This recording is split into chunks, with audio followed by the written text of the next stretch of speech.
Good evening, and a very warm welcome to the inaugural Pearson HE Innovate Awards. I'm Dan, the Communities and Stakeholder Manager for Pearson's UK Higher Education Services, and I'm really excited to be helping host this evening's event. Before I hand over to our esteemed guest speakers, I'd like to give you a quick overview as to what HE Innovate is and why we decided to launch the HE Innovate Awards.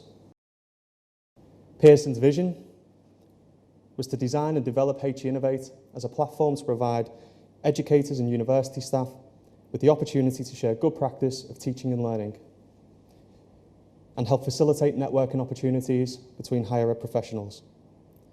We're continually working to make this a community that is shaped and governed by you as members, and our longer term goal and strategy is to make HE Innovate a place where you can come together to collaborate on projects and live research, particularly around the advancing and enhancing teaching and learning innovation.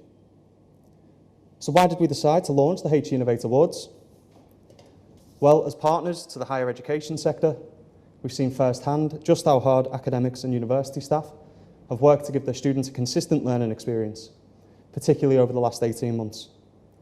We've witnessed the quick change between online, in-person and blended delivery teaching, and in most cases, academics and educators have had to quickly adapt to new technology, embrace new skills, all while supporting the well-being of students and staff. And you've been doing this in what has been a constantly changing, unforgiving situation. So we therefore felt it was the perfect time to launch the HE Innovate Awards to really recognise, celebrate and reward the amazing innovation from across the sector. All of you are here because you're innovators at your respective universities, you're adventurous in your approach, you're willing to try new things, take risks and continually learn, all in a bid to enhance the learning experience of your students. And for that we thank you. I'm really looking forward to celebrating this evening with you. We're bringing this event to you via a mixture of live, pre-recorded and Zoom sessions. So we are live here in a studio in London. We're going to be bringing in our judging panels through pre-records and bringing people off Zoom as well. So yes, what could possibly go wrong? This is a first for us, so please bear with us if there are any technical hitches. We've got a competent technical team on hand to support, so please use the chat or support us function and someone will be able to help. I'm now delighted to be handing over to our guest speakers, and they include Paula Shaw, who's our academic lead for the HE Innovate community, and Nick Hillman, who's the Rector of HEPI. Paula will now be talking about what she's been doing within the community recently. Thanks.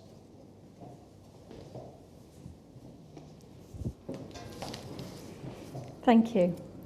So my name's Paula Shaw and I'm academic lead for the HE Innovate Community of Practice. So why did I decide to take on this role in 2020 in the middle of a pandemic? I believe we're in a global shift of educational practice and digital education is at the spearhead of this. There is no going back. But in recognising innovation, we also have to recognise it comes along with inequalities. And a community of practice is a perfect place to challenge the status quo and look at the challenges that these pose to us. I liken us to pioneers. We are trailblazers. We explore and eventually we'll settle in a new educational landscape. But we have to bring people along with us, our stakeholders, our students, their parents, practitioners and policymakers. And we have to assure them that what we are doing is providing an excellent student experience and outcomes. Debbie McVitie recently said, we must meet people where they are and frame difficult concepts in relative terms. I believe I'm one of those pioneers and I want to engage in honest debate, and I believe that HE Innovate is a home for those kinds of debates. I'm delighted to help steer and shape this community of practice. And it's free for people right across the HE sector to join. We engage in popular themes, and there are special interest groups where you can continue to work with practitioners to explore things in more detail.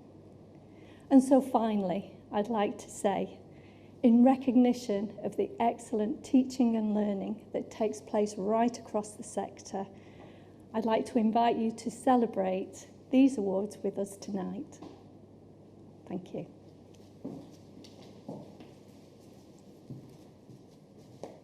Well, thank you, Paula, and thank you, Dan. My name's Nick Hillman. I'm Director of HEPI, the Higher Education Policy Institute, which is a think tank, and we work closely with Pearson and universities up and down the UK. And I jumped at the chance to associate HEPI with these awards, really for three reasons. First of all, because they promote good practice. Secondly, because they encourage us to pause and reflect, and never has that been more important than in this turbulent year. And thirdly, because they reward professionalism. I think it's really important sometimes to stand back and do exactly that, recognise and reward people's professionalism in our sector. The crisis, so let's just delve a bit more deeply into each of those. I mean, first, the crisis has shown how higher education institutions, which are so often characterised as slow to change and conservative with a little c, will actually move mountains if that is what is necessary to make sure good quality teaching and learning continues. And in the past few months, technology and other innovations have been rolled out more rapidly than anybody could have thought possible. And whatever happens next as the pandemic hopefully continues to recede, some positive changes will be left behind. And tonight's awards enable a wide range of proven good practice to be promoted. Secondly, education, whether you're a student or a member of staff, is about learning from what works, but also learning from what doesn't work and your failures. And these awards give us a really important moment to reflect, just to pause and reflect on what's worked well and what hasn't always worked so well. And the last few months have given us an uncontrolled experiment with some elements of which have worked better than others, and some elements of which have worked better for some students than for other students. And while not everything has worked out, if you had asked 2 years ago how the higher education sector would cope with a global pandemic on the scale of the one that we've had, I think few people would have predicted that so much top quality education would have been delivered.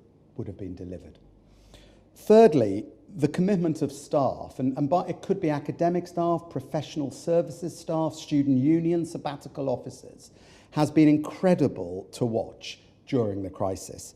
It shines through in the submissions that we're going to hear more about tonight, both the winners and the runners-up and others who may not have won one of the awards but have nonetheless got a very good story to tell.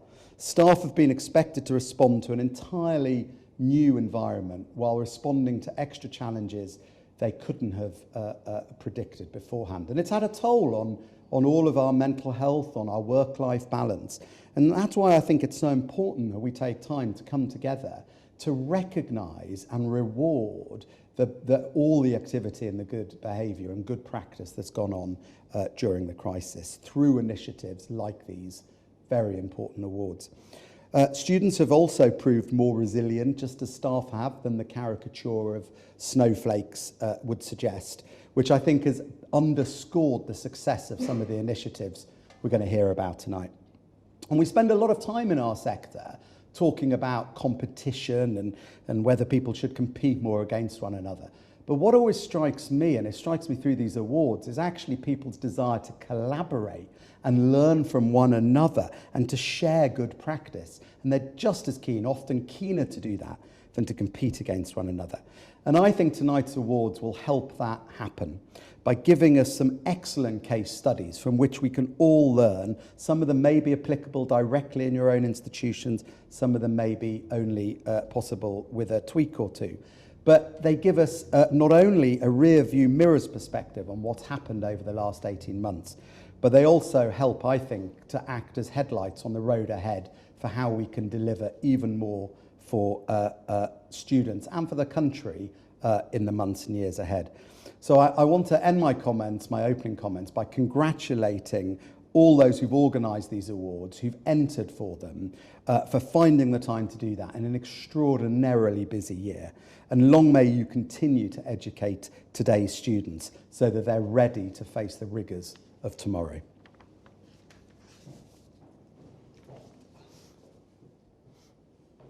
Thank you both to Nick and to Paula for that insight and for your introductions.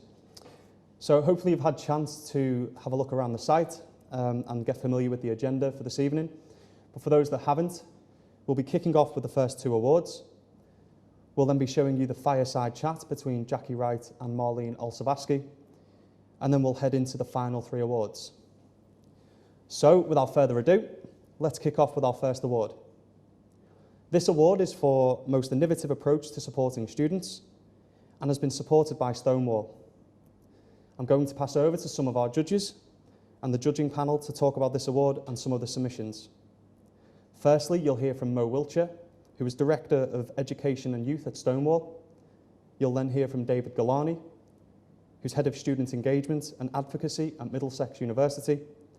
And finally, from Liana Mathias, Senior Lecturer in Student Engagement at Newman University. So I'll now be passing over to our technical team to start the pre-records. Hello, I'm Mo Wiltshire, my pronouns are she and her, and I'm the Director of Education and Youth at Stonewall, and have been very proud to be a judge on the HE Innovate Awards category for student support. At Stonewall, we imagine a world where all LGBTQ+ people are free to be safe, seen and heard, where learners are free to be themselves, safe from bullying and harm, and see LGBTQ+ people, our families, our histories, throughout their education, including universities, and where those working in universities centre queer voices and views in designing and delivering inclusive support services, assessment approaches, facilities and curricula. We have come so far in the 32 years since Stonewall was formed, but there is so much more to be done. Partnering with others who share our vision is vital to moving us closer to the world we live in, being the world we imagine. Pearson have been a valued supporter of our work for many years. They're diversity champions, a proud employer, and have also supported our school and college facing work, including our primary and secondary curriculum guides. Higher education is such a transformational force for change, for those experiencing it as students or researchers, as many of you will be today, and for all of us whose lives will be shaped in the future by those learning today. It is vital that such transformations are accessible, inclusive and liberating experiences for all of our LGBTQ+ community and allies. At Stonewall, we are proud to be part of the Pearson HE Innovate Awards and really glad to champion innovation in the important area of student support. I personally have been so excited to see so many applications focused on new and thoughtful ways that we can innovate to ensure that the individual needs of our students in accessing a fulfilling university experience can be truly met.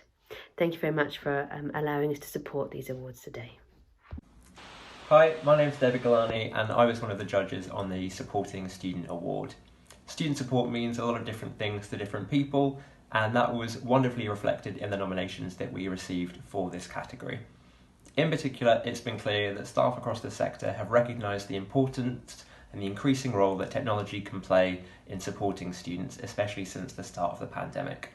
We saw entries which focused on the importance of community building, collaborative working and social opportunities among students to engender peer-to-peer support and to increase the perceived accessibility of staff. We saw entries that focused on pinpointing specific parts of the student journey where students were making big changes so that support could be targeted to them. And we saw entries that bravely took on important topics such as mental health or equality, diversity and inclusion, using creative and technological approaches to make a difference to students. It was also great in the nominations that they came with supporting documents so that we could get a richer picture of what they look like when they were put into practice. Overall, the entries showed brilliant use of technology to help support students, especially where the learning had moved online, but also with a clear recognition that this could never be a substitute for the importance of building relationships and offering personalised support. Hi everybody, I'm Liana Mathias and I am Senior Lecturer for Student Engagement at Newman University in Birmingham. So my little video here is talking to you today about how we came to some of the decisions we made around the competition entry. And what we started with was a detailed marking rubric, and that enabled each of us as judges to assess the quality of the submissions on their originality, their transformation, their impact and their transferability across the sector, and impact for students. So each of us marked the long list submissions against these criteria, which were pretty detailed and had plenty of advice in them for us so that we could be being consistent in our decision making. And then we submitted these to Pearson in advance of meeting so that Pearson's team could create an Excel spreadsheet that had graded all of the submissions together, combining all of the scores they'd received from all of the judges. Then, and crucially, we came together to talk about how we saw the spirit of the awards and what we felt were the features of the really successful submissions in this category that were scoring highly on the rubric. And this conversation allowed us to really add flesh to the bones of the raw scores that each submission had received. And it also critically allowed us to clearly identify those who had made it through to the shortlist that we would publish and the first, second and third placed submission entries. So submissions to this category were exceptionally diverse, and yet the clearly laid out rubric that Pearson had created really helped us to make sense of this diversity and the high quality range of submissions. Some were really grounded in community energy, some were really grounded in innovative use of technology, and others again in strong pedagogic approaches and collaborative working practices. So again, with rubric scores as our guide, we endeavoured to reflect this diversity both in the eventual shortlist and again in those that were placed in the final analysis of those entries. I really enjoyed being part of this process, and as is always the case, the opportunity to learn about the great practice and the innovation that is happening across our sector, and to discuss this in detail with colleagues from other institutions. I really appreciated that. So thank you, Pearson, for the invitation to be a judge, and congratulations to our worthy winners, the placed submissions, and everybody on the shortlist. So a really big thank you to Mo, David and Liana for sharing your insights into the projects that you shortlisted. And now I'm going to pass over, hopefully live, to you so that you can announce who came first, second and third. So in third place is the project from the University of Nottingham, Accelerated and Personalised Feedback in STEM. Many congratulations to Daniel Benaroso and the team at Nottingham. And then in second place, the Silver Award we gave to the team who submitted the project from the University of Southampton. It was the Learn with US Transition Programme. So a big congratulations to Emma Thompson and the whole team at Southampton for that nomination. Well, I am privileged to announce who received gold position. So I'm very excited to say that the winning project in this group, who really impressed all of the judges, both in terms of the innovation of the approach and the really significant impact of this project, because we could all see that this would empower students with skills that will support them long beyond their time at university. So the winner is, drum roll please, Coaching for Academic Success at the University of East London, led by Sophia Bakari, a very, very worthy winner. What I'd like to say is that this is a fabulous recognition. I'm so overwhelmed right now. I didn't expect it with such, stark competition, as to say, there's such great quality out there. I want to say thank you. I'd like to take the moment to thank, my colleagues, Claire Mead, who is my project coordinator. I'd like to thank the OFS. I want to thank another colleague who is the Impact and Evaluation Manager at UEL, Ifeoma Dan Agosi. I'd like to thank the coaches that allow this project to happen. They come from our Masters in Applied Positive Psychology and Coaching Psychology. Last but not least, I want to thank our undergraduate students at the School of Psychology within UEL. Year on year, our project is growing. It's going to go pan-university next year, and we're very excited. Thank you so much. I'm so happy. Congratulations to Sophia and her team. I said at the start it was important to pause and reflect, but I'm afraid there's not much time to do that because we're going straight into our second award, which is for the most innovative approach to developing employability skills.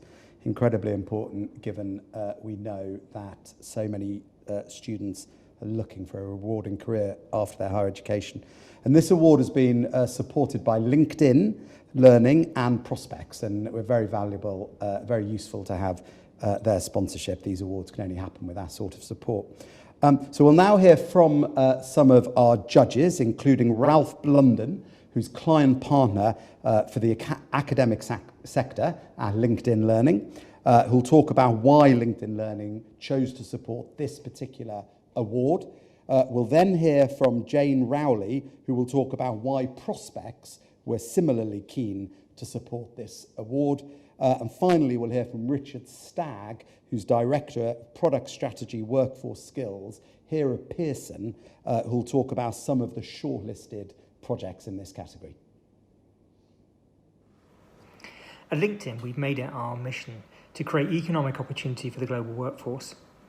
With an ever-increasing uncertain world that's rapidly changing, data and research points to the importance to support graduates in the identification, development and articulation of their attained skills and as part of a lifelong journey of learning. It's not sufficient just to award a degree. The relationship between a university or college and the student must now extend to creating opportunities for the preparation in future career steps in order for an institution to remain competitive and relevant. That means not just the offer to the student, but also to the support and development staff throughout the organisation, academic and professional services, so that the culture and the operations at the campus are responsive and in step with the times. We're partnering across higher and further education to collaborate with institutions to support students throughout their time of study by enhancing their core experience through the guidance and development of in-demand skills that also aligns with a person's individual passions and aspirations. And that's why we're delighted to be part of the HE Innovate Awards, recognising the effort and the achievements of progressive institutions and their teams therein to push the boundaries of what can be done to develop the systems and the initiatives both on campus and with industries and help to accelerate the employability of students. Hello, I'm Jane Rowley, Executive Director of Student Services at Prospects, which is part of JISC. And we're pleased to be supporting the award for the most innovative approach to developing employability skills. It goes without saying that due to the pandemic and also changing trends generally, the requirement and opportunity to think beyond traditional face-to-face work experience and recruitment processes has increased. Technology has never played a bigger role in providing students and graduates with the skills needed to enter the world of work. We've been experts in graduate careers at the heart of higher education sector for more than 45 years, helping guide students and graduates along their career journey with a range of expert content. Prospects Luminate, our online platform for sharing student and graduate labour market information, allows careers professionals and employers and the wider employability community to benefit from the unrivaled research and analysis to inform decisions. It is vitally important for educators and advisors to keep up with this fast-paced environment and emerging trends, and as part of judging this award, we're delighted to see so many institutions really dedicating resource to achieving this. The standard of entries was truly brilliant, and it bodes well for helping the future talent pool gain entry to careers they will excel in. Congratulations to all the winners. Keep doing what you're doing to lead students to their brightest futures. Hello everyone, I'm Richard Stagg from Pearson, and I've been lucky enough to be part of the panel judging submissions for the most innovative approach to developing employability skills category for the HE Innovate Awards 2021. As Director of Product Strategy for our new workforce skills business, I've been immersed in exploring the question of how we can improve the career progress of early career learners. And throughout that time, working with employers, graduate employees, recent graduates entering the job market, we've been able to see both the supply and demand side of employability. The graduate perspective on how well equipped they are on entering the job market, and the employer perspective on how well equipped graduates are with the skills and experiences that count. And this really is a problem we think is worth solving now more than ever. Technology, artificial intelligence, climate change, economic disruption are all transforming roles and whole careers requiring new sets of skills. One thing's clear through all this, the extent to which universities can equip students with experiences that help them identify and demonstrate those skills will be ever more critical. Fortunately, the sort of skills that will best equip students for these future careers are as often not human and cognitive skills. Future skills for these careers will include creativity, innovation, judgment, problem solving, communication, and hybrid skills such as enterprise, design thinking, working with data or project management. These are skills that can be well aligned with a university degree, almost any degree from economics to electrical engineering, without diluting its purpose. They just need to be combined with practical relevant experiences that give students a chance to put new skills into action, to see both what it takes and what it's like, and the opportunity to build the confidence in what they can do. Today, and here in these submissions, we see more and more evidence of universities actively experimenting and innovating to do precisely that.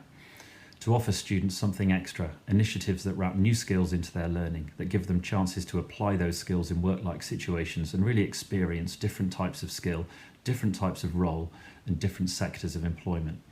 So as part of the judging panel, it's been great to see some inspiring examples of this sort of innovation in action.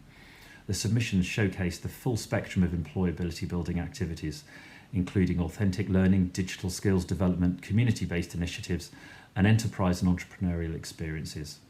What the submissions all shared in their design was that they combined creative employability thinking and impactful practice worthy of sharing more widely throughout the HE community.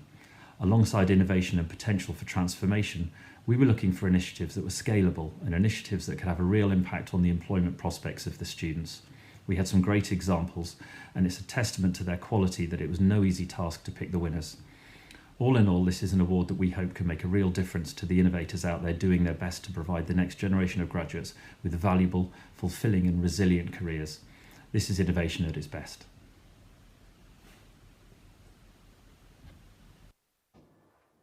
Well, thank you, Ralph, Richard and Jane. And I'm going to go with no further ado straight back over to Ralph and Richard in the live Zoom to tell us who came third, second and first. Well, I'll go first. So good evening, everyone. Such was the quality of the submissions for the employability category. We have two projects tying for joint third place. We just couldn't choose between them. So in joint third place, we have Chris Lane and the London Met team for their Creative Spark, the Big Idea initiative. Also in joint third place is Claire McGawley and the team at the University of Manchester for their Justice Hub project. Both great projects, and congratulations to both Chris and Claire and their teams. Ralph. Thanks, Richard. In second place is the project from DCU led by Eric Clinton on building an entrepreneurship ecosystem. So many congratulations, Eric. But it gives me great pleasure to announce that the winning project in this group is the project led by Jen O'Brien at the University of Manchester and called Creating a Sustainable World. Huge congratulations to Jen O'Brien and the team in Manchester. And I'd like to invite Jen to join us on the Zoom call.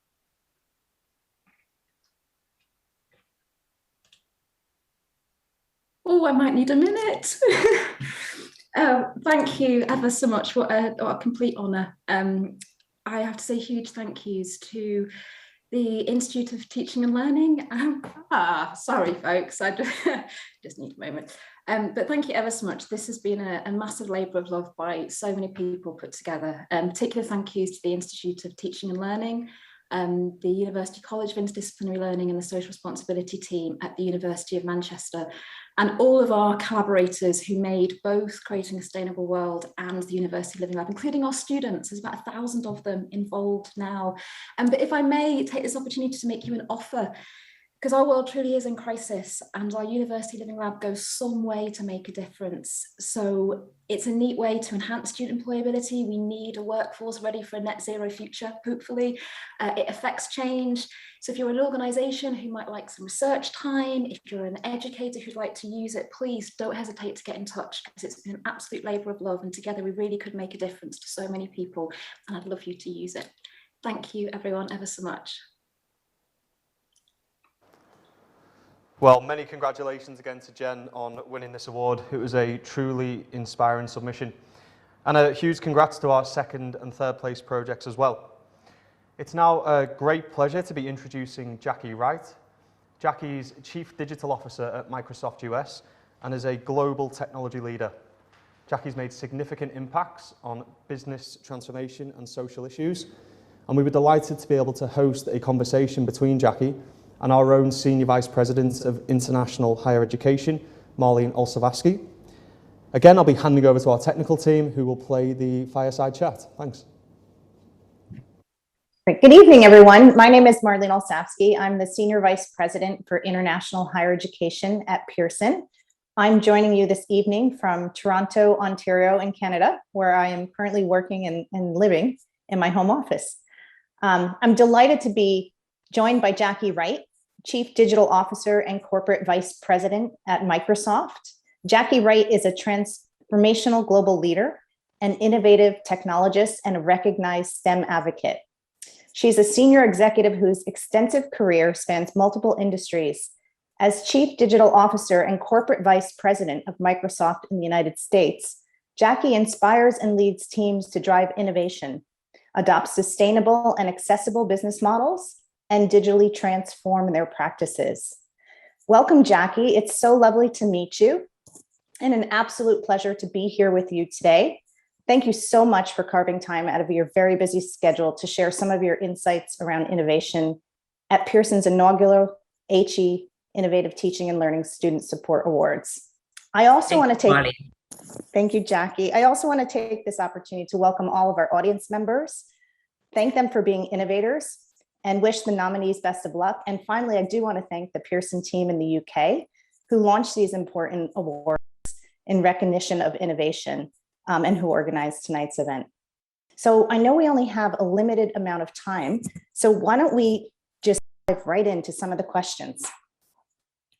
Jackie, with emerging technology, a changing landscape in higher education, and the recent impact from COVID-19, it's been a period like we've never seen before. What are some of the education innovations that you've seen over the past years that have excited you most? And Marlene, thank you all for having me. I'm really excited and looking forward to the conversation.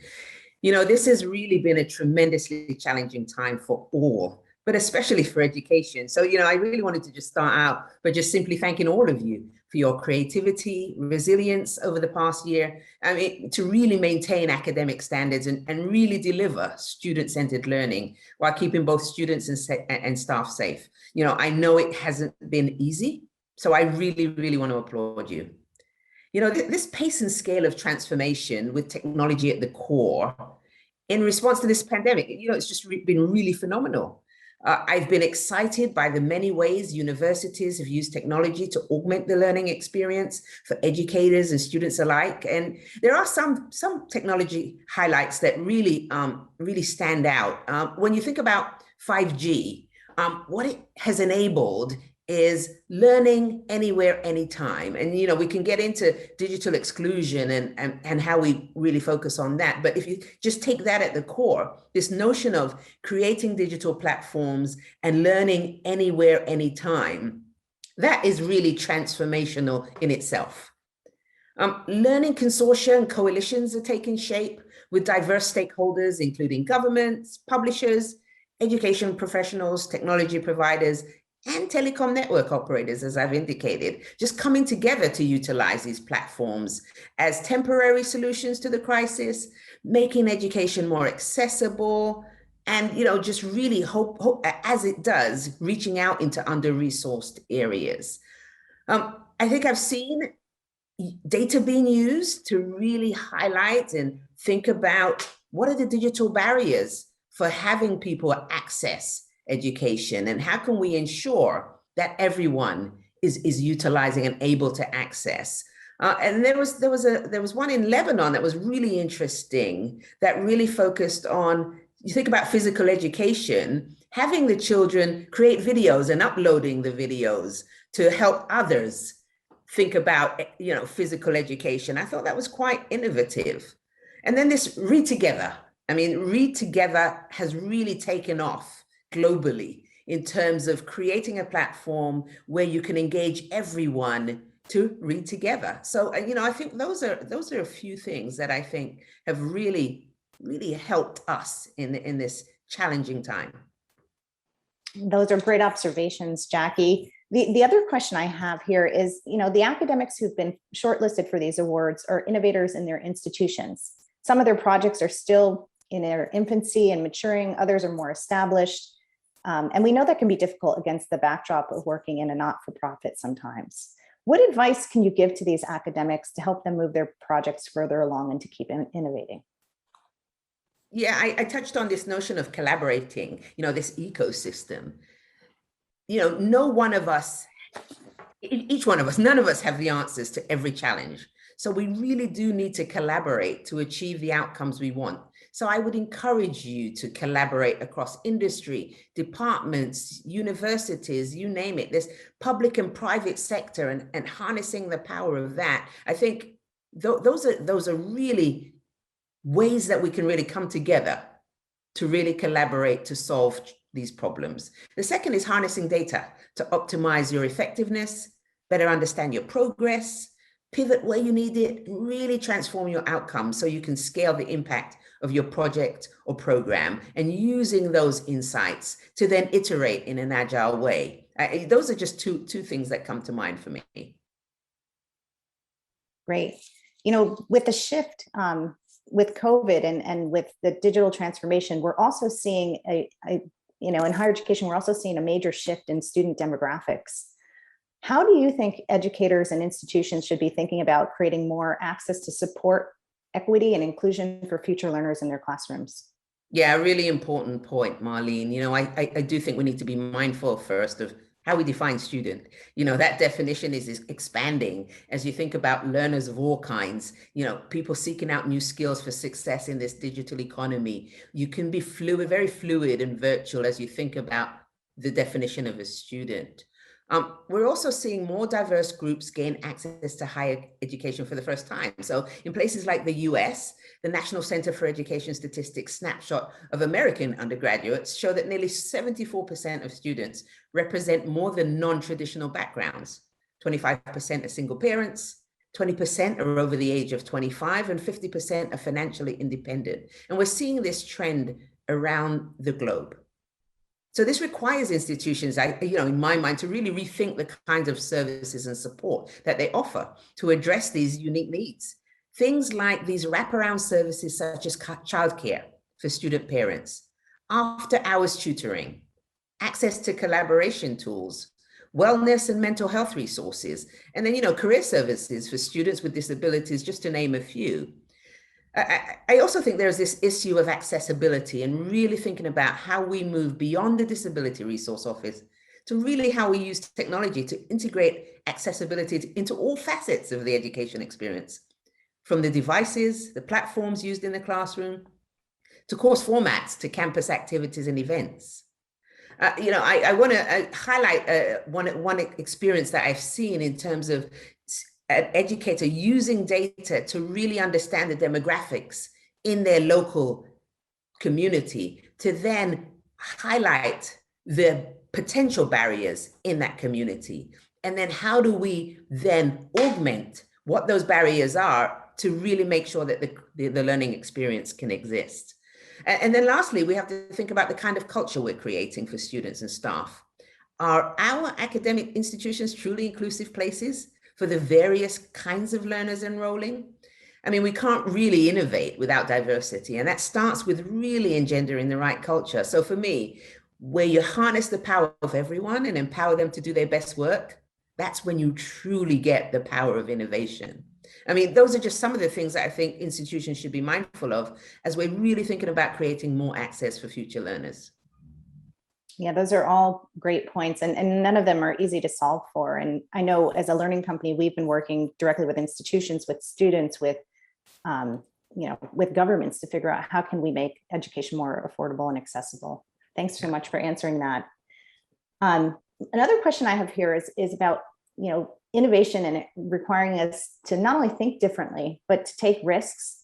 As our awardees have demonstrated, it also requires us to think about how the nature of work is changing. There are many rewards of upskilling and reskilling through education.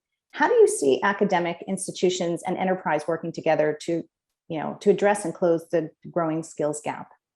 Yeah, this has been a burning issue and platform for many organizations and corporations. And, Microsoft, we also recognize the need to work with academia, private and public institutions. So while changes, in technology are just really reshaping workforce expectations, they also give institutions tremendous opportunity to adapt and push innovation forward. And again, in partnership with public and private sector. And so for us as Microsoft, as a technology company, we understand the importance of really investing in skills development to ensure equitable participation in what is, we all believe is an increasingly digital society. In response to the pandemic, we launched this Global Skills Initiative that really brings together a coalition of civic, learning and corporate partners to help skill and reskill the workforce. We've established specific partnerships with various universities to support the innovative technologies and research in such things as mixed reality, AI, cloud computing, and IoT, and then really partnering with our corporate partners to commit to hiring these learners that we've really focused on really skilling. I mean, this whole notion of this ecosystem and the ability to remove the digital exclusion barriers, increase digital skilling, especially in underserved communities, and holding our private sector as accountable as the public and academia.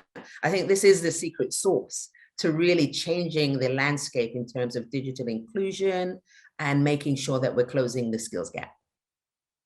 Right. I think Microsoft has done some really outstanding work in this area. And I know we at Pearson are looking at the work that you've done, and as well as other companies.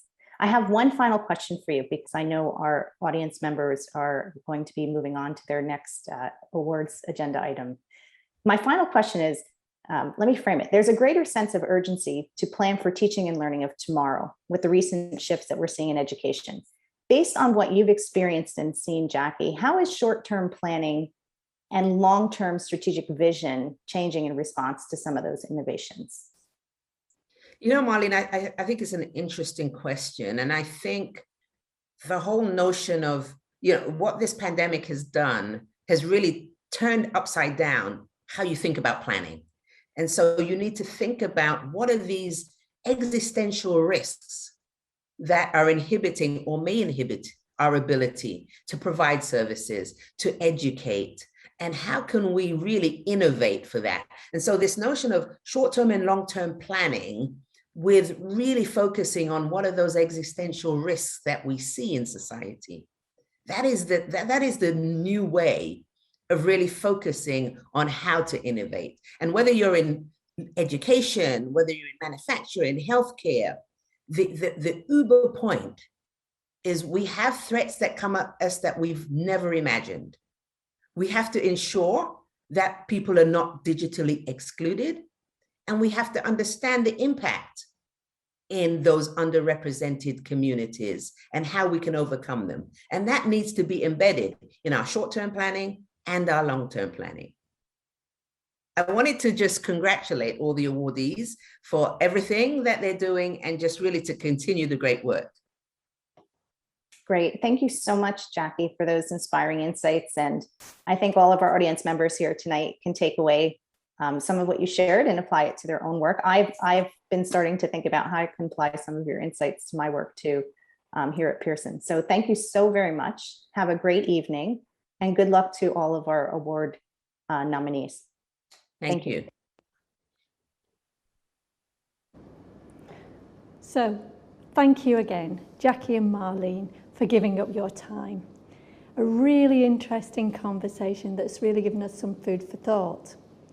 So onwards to Award 3, which is the award for the most impactful use of Pearson's digital courseware and services. First of all, though, we will hear from Natalie Morris, Director of Product Management at Pearson UK Higher Education Services. I'm Natalie Morris. I lead our product development team in the UK for Pearson Higher Education Division, and I'm delighted to be part of the judging panel for the HE Innovate Award for most impactful use of a Pearson digital product or service. Here at Pearson, Our purpose is to help everyone achieve their potential through learning, and to do that, we design and build our products to impact outcomes. We want to help more learners move successfully to the next stage of their life journey. Our 2021 Global Learner Survey shows that 68% of higher education students see more value in their education than ever before, and there is an expectation that a university degree will open up new opportunities as well as offer an enriching experience. Local research commissioned by us earlier this year shows that the biggest barriers to success are strongly linked to students struggling with motivation and concentration. And that's why this award is so important to us. It's all about how our products, which have been designed intentionally based on evidence of what works, can be used by educators to support innovative teaching, which in turn helps students to achieve a greater level of engagement and success in their learning. And because our focus is always on helping people achieve what matters most to them, I was so pleased to have the opportunity to read the submissions for this category and hear how educators have used our products to design their teaching for greatest impact on learning. Thank you, Natalie, for your introduction. And now we'll move over to the live feed for you and Dr. Agnieszka Harden to announce first, second and third prize. Thanks, Paula. I'm so pleased to be here tonight with everyone, and it's been fantastic to hear some of the winners so far this evening. I'm really pleased to announce that the project in third place was led by Sharon Marie Galuli at Nottingham Trent University. It was a great example of how our immersive learning experience, Revel, and our marketing simulation resource can support active and inclusive learning and assessment. Huge congratulations to Sharon Marie. We've really enjoyed finding out more about your project, so thank you. Thank you very much for inviting me to be on the judges panel. I am delighted to be able to evaluate many great projects that we've seen. And I'm delighted to announce that in the second place, there was another fantastic project led by Sarah Owens and Dr. Samantha Bourville at the University of Swansea. This project was about the use of Revel in MSc Management. Many congratulations to you and the Swansea team. And finally, we have the winner. I'm very pleased to announce that the winning project in the group was led by Danielle McConville at Queen's University of Belfast and focuses on engaging students and supporting learning using MyLabs accounting. I think for me, it's a special award because I'm an accounting and finance lecturer, but I also was one of the first who actually used and piloted for Pearson MyLabs. So I'm really delighted that it makes such a huge impact on student and student experience. Huge congratulations, not only to Danielle and the team in Belfast, but to everyone that actually submitted the projects and everyone who really is sharing their experience and also encouraging others to use these fascinating tools. Thank you very much. And I think it's now to Danielle to join the call. Hi, good evening, everyone. Can you hear me okay?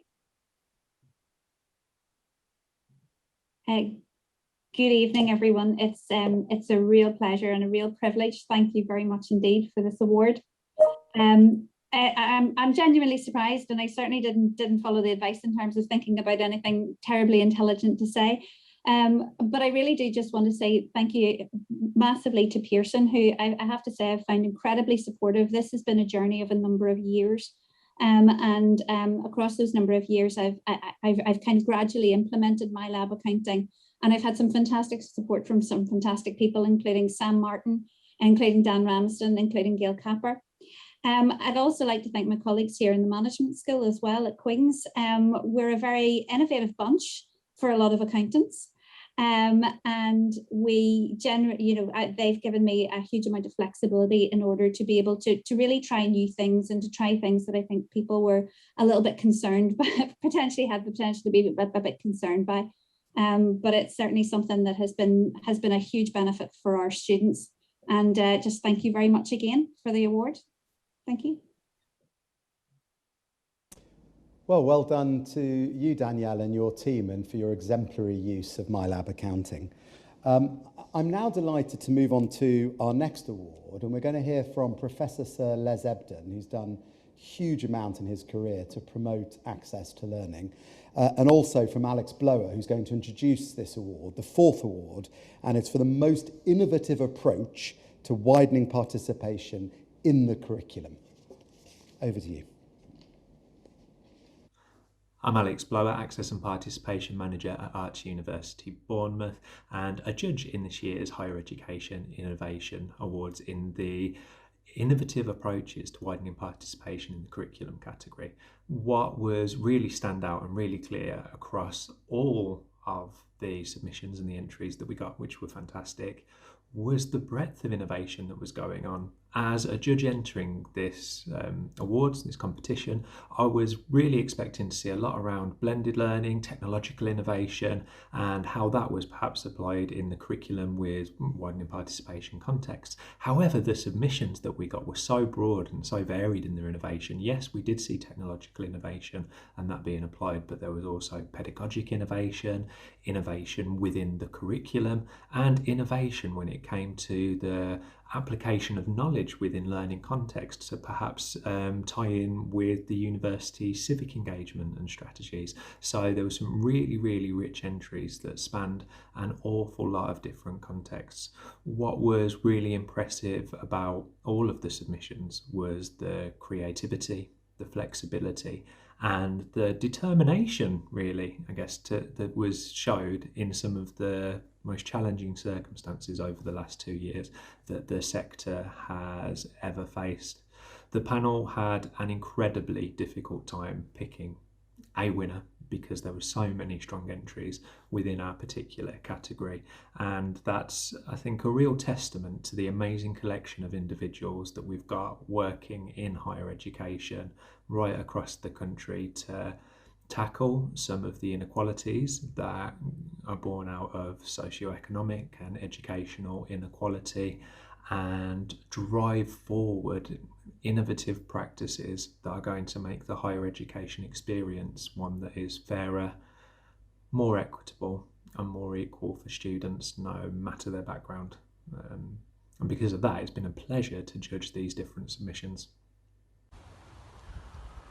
Over 50% of universities admit less than 5% of white students from low participation neighbourhoods. Just one of many statistics which show the basic unfairness that still exists in higher education in this country.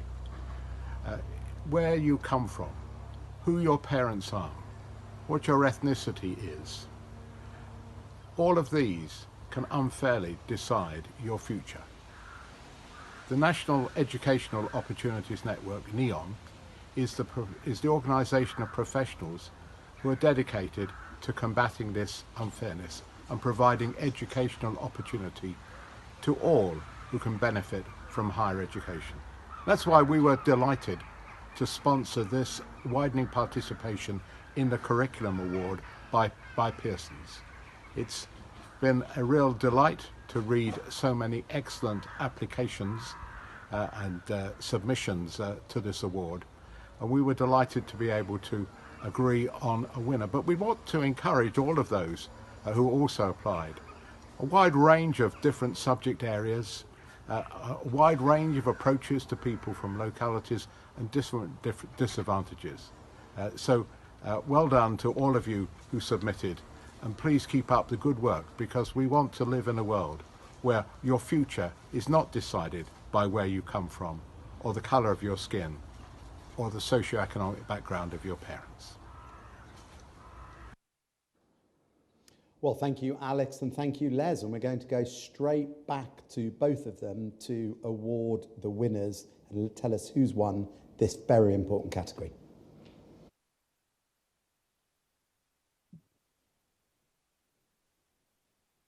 Thank you, Nick, and it was an absolute privilege to judge so many fantastic entries for this category. You heard from both myself and Les there that we were incredibly passionate about this subject area, so it's fantastic to be involved. So there's some great entries, and I'm delighted to announce that in third place is the project led by Jill Childs at Oxford Brookes University, Decolonising the Social Work Curriculum. Many congratulations to Jill and the team at Oxford Brookes. In second place is a project from the University of Surrey, led by Natalie Morris, and entitled the University Global Partnership Network Education Project. It's provided an international learning experience for locked down students, which was particularly valuable to non-traditional students. Congratulations, Natalie, and to the team in Surrey. Lastly, it gives me great pleasure to announce the winning project in this category. And the winner is Aberdeen Gateway to Medical Access Programme, led by Stephen Davies at the University of Aberdeen. This programme had strong support from NHS partners, targeting access to medicine, particularly for students from rural areas, with an excellent success rate. Many congratulations to the team in Aberdeen on their programme of access to medicine that is our award winner tonight. First of all, Pearson for organising this event. So I haven't had the excuse to get this dressed up for ages. But this Gateway to Medicine programme was a real step change for us in widening access, and there are lots of people who made that possible. So I'm thinking about people at North East College, that's NESCOL, Laura Young, Doug Fraser and Karen Grant, who were so helpful and committed when we set it up and continuing to deliver it. NHS Grampian, as you say, who gave the opportunity for our students to work as healthcare assistants. And there's the Scottish Government who funded the programme, and if they're watching, please continue doing so. And then within the university, we've got people from the Widening Access team who go out and recruit, and the admissions office who've made them feel so welcome. We've got people from our Centre for Healthcare Research and Innovation who've been evaluating the programme as it goes. And the real living, breathing heart of the programme is our G2M tutor, that's Pietro Marini, who organises everything and spreads his own brand of Italian love and care amongst all the people. And then finally, of course, the G2M students themselves. They're an absolute joy to work with, and we literally couldn't have done it without them. So thank you to all of them. Cheers. So a really big thank you to everyone for taking the time to share your submissions with us. And really congratulations to Stephen and the team for winning this award, a truly impressive initiative. So it's now time to head over to our last, but certainly our not least award, the award for the most innovative hybrid or blended learning project. For this category, we'll be hearing from Paul Feldman, Chief Executive at JISC, and Esther Jubb, who is Head of Learning Innovation at Pearson Online Learning Services.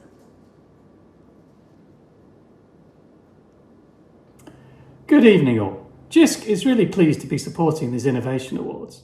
For those of you who don't know who we are the UK's digital body for higher and further education and research. Our vision is for the UK to be the best place to use technology to teach, learn and research. We fundamentally believe that technology is a force for good in so many ways, and harnessed well, improves lives. In March of last year, a sea change happened in our sector, and overnight lecturers taught online, students learnt online. We've seen some amazing practices and some room for improvement. Very encouragingly, our work shows a desire to take good out of the pandemic from leaders and lecturers, and to find ways to adopt technology strategically in pedagogy as part of a multifaceted student experience that must also include face-to-face. The forced experiences of thousands of lecturers and millions of students have given us a live experiment to identify best practice and the bounds of opportunities to improve the way we teach and learn. Over the past 18 months, we've seen some great innovations from our lecturers and partners and the breaking of perceptions of what technology can do. Faced with real-world, in-the-moment problems, our teams have stepped up to those challenges and not just made do, but changed the way things can be done for the longer term. JISC support these awards to celebrate the achievements of these unsung heroes during the pandemic and also to celebrate the innovations that we hope will improve our students' learning for many years to come. Hi, I'm Esther Jubb, Head of Learning Innovation at Pearson. It's been a real honour to be part of the evaluation panel for the hybrid learning category. Sharing the decisions and discussions with Paul and David has been really, really great fun, and it's been an inspiring experience to see the different types of projects that were submitted across a range of disciplines, especially in subject areas where we don't often see projects which seek to use learning technology in new and innovative ways. In so many of the projects, whether they were in an individual's or a team's response to teaching and learning during the pandemic, or as part of a result of general learning enhancement, we saw direct evidence of the positive impact of student learning and student experience, in addition to academics responding to student needs in often challenging situations. As a panel, we reviewed a long listed projects blind against our evaluation rubric. We were keen to reward learner impact, innovation, and project transferability. Following our individual reviews, we came together to discuss the projects as a shortlist for the final awards. After reviewing these projects, we found it really very easy to agree within the panel on our very final shortlist, and we'd like to congratulate all of those selected on their success. Well done. It's been a great, great experience. Thank you, Paul and Esther. And we'll now be heading live over to Paul and David Lefebvre, Director of EdTech Lab at Imperial Business School and a judge for these final awards, to share the results of this category. Hi all, I think David has been having connection problems, so unless he's popping up, I'll have to I'll have to do this. So well, all I'm going to be doing is just mirroring what many of you have had to do over the past year when faced with connection problems. So let's continue. Anyway, I'm pleased to announce that third place goes to Lisa Taylor at the University of East Anglia, who submitted a superb project about peer-enhanced e-placements, pioneering and scaling. Well done, Lisa. And then in second place is the project led by Kate Unwin at the University of Worcester about the use of simulations as an interactive teaching tool for crime scene investigations that I was particularly taken by. I thought that was a great initiative. But it gives me even greater pleasure to announce that the winning project in this group, this was a project led by Dr. Leslie Howell at Queen Mary University of London and focused on the innovative use of mixed reality technology in practical chemistry classes, a technology that we at JISC expect to see being in great use in coming years in so many other disciplines. So huge congratulations to Leslie and the team at Queen Mary. We were unanimous as judges in our decision that your project should win this category. So say congratulations, big clap from me, and an invite for Leslie to say a few words. Thank you. It's a bit of a surprise. Hopefully you can hear me. So yeah, I want to start by thanking Queen Mary and the Westfield Fund for funding the project. And there's a number of people that have worked on the project with us. So Gideon Walderslassie from Student Recruitment and Widening Participation at Queen Mary. Then Dr. Tipu Sherif, who is the Director of Teaching and Learning, who was incredibly supportive of the project, and it was one of his lab modules that we piloted the project in.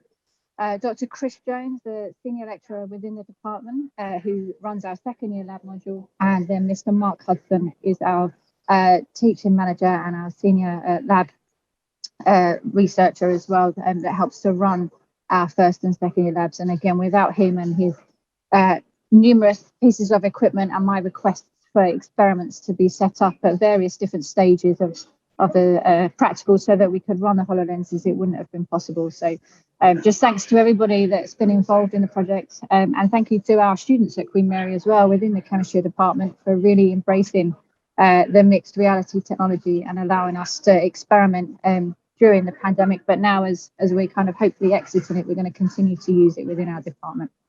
So thank you very much for the nomination, and yeah, thank you. Many congratulations to Leslie, Kate and Lisa and all of your teams, and to all of the shortlisted projects in that category. So we've come to the end. What an inspiring evening. I hope you all enjoyed hearing about the amazing innovation from across the sector. This evening would not have been possible without the help of many people, so I'd like to give some thanks. So firstly to Nick and Paula for giving up your time to be our guest speakers. The technical team who have been doing some incredible work to make this event look as seamless as possible. Our judging panel for your time in categorising the awards and scoring all of the submissions. To all of our supporting partners and organisations. To Anna Jackson, who's Head of Customer Insights for Pearson, for all of the work coordinating the event. And most importantly, to all of you who have submitted the projects for the HE Innovate community. Without you, tonight would not have been possible. Pearson are extremely proud to be a part of higher education and are excited to see what the future holds for the sector. But until then, I hope you have a great rest of the evening, and I hope to speak to you all soon. Thanks.